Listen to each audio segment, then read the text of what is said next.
Friends, welcome to നാവിൻ രുചി. ഇന്ന് നമ്മൾ തയ്യാറാക്കാൻ പോകുന്നത് നല്ല ചൂട് ചപ്പാത്തിയുടെയും ഇടിയാപ്പത്തിൻ്റെയും അപ്പത്തിൻ്റെയൊക്കെ കൂടെ കഴിക്കാൻ പറ്റിയ ഒരു അടിപൊളി സൈഡ് ഡിഷായ അഫ്ഗാനി എഗ് കറിയാണ്. അപ്പോൾ അത് വളരെ ടേസ്റ്റി ആയിട്ടും വളരെ ഈസി ആയിട്ട് എങ്ങനെ തയ്യാറാക്കാമെന്ന് നോക്കാം. അതിനായി ആദ്യം നമുക്ക് മുട്ട ബോയിൽ ചെയ്തെടുക്കാം. അപ്പോൾ ഞാനിവിടെ 6 മുട്ടയാണ് എടുത്തിരിക്കുന്നത്. ഇനി ഇത് ഓരോന്നായി വെള്ളത്തിൽ ഇട്ട് കൊടുക്കാം. കൂടെ കുറച്ച് ഉപ്പും ചേർത്ത് കൊടുക്കാം. എന്നിട്ട് ഇതൊരു 8 to 10 മിനിറ്റ് വരെ നന്നായിട്ടൊന്ന് ബോയിൽ ചെയ്തെടുക്കാം.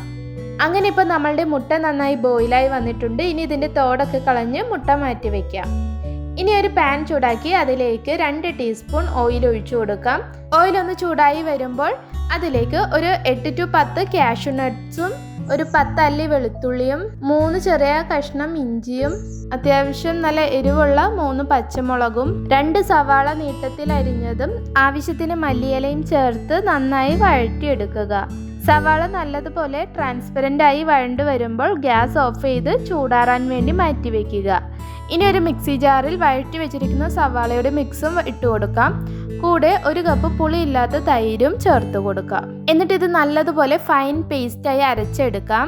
ഇനി നമുക്ക് മുട്ടയൊന്ന് റോസ്റ്റ് ചെയ്തെടുക്കണം. അതിനായി ഒരു ചീനച്ചട്ടിയിൽ 1 ടേബിൾ സ്പൂൺ വെളിച്ചെണ്ണ ഒഴിച്ച് ചെറുതായി ഒന്ന് ചൂടായി വരുമ്പോൾ 1/2 ടീസ്പൂൺ മുളക് പൊടി, 1/2 ടീസ്പൂൺ മല്ലിപ്പൊടി, 1/4 ടീസ്പൂൺ ഗരം മസാല, 1/4 ടീസ്പൂൺ മഞ്ഞൾപ്പൊടി, ആവശ്യത്തിന് ഉപ്പും ഇട്ട് നന്നായി ഇളക്കി മൂപ്പിച്ചെടുക്കുക.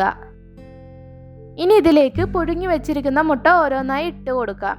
എന്നിട്ട് ഇതൊന്ന് നന്നായി റോസ്റ്റ് ചെയ്തെടുക്കാം. അങ്ങനെ ഇപ്പം നമ്മളുടെ മുട്ട നന്നായി റോസ്റ്റായി വന്നിട്ടുണ്ട്. ഇനി ഇതൊന്ന് മാറ്റി വയ്ക്കാം. ഇനി ഒരു പാൻ ചൂടാക്കി അതിലേക്ക് 2 ടീസ്പൂൺ ഓയിൽ ഒഴിച്ച് ചൂടായി വരുമ്പോൾ ഓൾ സ്പൈസസ് ഇട്ട് കൊടുക്കാം. കൂടെ 1/2 ടീസ്പൂൺ ജീരകവും 1/4 ടീസ്പൂൺ കുരുമുളകും ഇട്ട് നന്നായി ഒന്ന് മൂപ്പിക്കുക.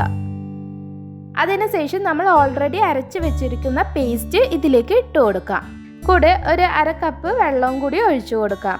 എന്നിട്ട് ഇത് നന്നായി ഇളക്കി കൊടുത്ത് ചെറുതായി ഒന്ന് തിള വരുമ്പോൾ ഇതിലേക്ക് 1/4 ടീസ്പൂൺ ഗരം മസാല, 1/2 ടീസ്പൂൺ ജീരകപ്പൊടി, 1/4 ടീസ്പൂൺ മല്ലിപ്പൊടിയും ആവശ്യത്തിന് ഉപ്പും ചേർത്ത് നന്നായി ഇളക്കി യോജിപ്പിക്കുക.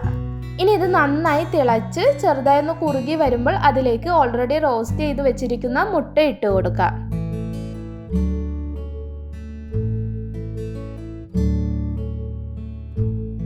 എന്നിട്ട് ഇത് നന്നായി ഇളക്കി കൊടുത്ത് ഒരു 10 മിനിറ്റ് അടച്ച് വെച്ചൊന്ന് വേവിച്ചെടുത്താൽ നല്ല അടിപൊളി ടേസ്റ്റിൽ നമ്മളുടെ അഫ്ഗാനി എഗ് കറി റെഡി.